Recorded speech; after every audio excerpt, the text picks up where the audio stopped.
দিল্লি ঢাকা কূটনৈতিক সম্পর্কের উত্তেজনা আরও বেড়েছে। ভারতের নয়াদিল্লি, কলকাতা ও অন্যান্য স্থানে থাকা বাংলাদেশি মিশনগুলোর নিরাপত্তা জোরদারের বিষয় নিয়ে ঢাকায় নিযুক্ত ভারতের হাই কমিশনার প্রণয় ভার্মাকে পররাষ্ট্র মন্ত্রণালয়ে তলব করা হয়েছে। মঙ্গলবার সকালে পররাষ্ট্র সচিব আসাদ আলম সিয়ামের নেতৃত্বে ভার্মাকে মন্ত্রণালয়ে তলব করা হয়। বৈঠকে ঢাকা দিল্লির সম্পর্কের সাম্প্রতিক সংকট ও ভারতের বিভিন্ন স্থানে বাংলাদেশ মিশনগুলো নিরাপত্তা জোরদারের প্রয়োজনীয় পদক্ষেপ তুলে ধরা হয়।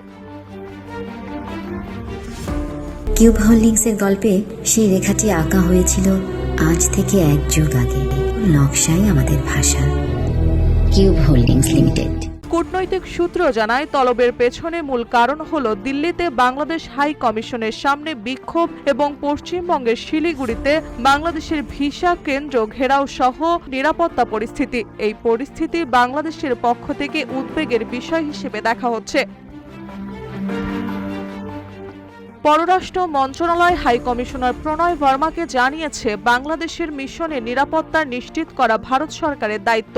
যে কোনো অনাকাঙ্ক্ষিত পরিস্থিতি প্রতিরোধে যথাযথ ব্যবস্থা নেওয়া অত্যন্ত জরুরি।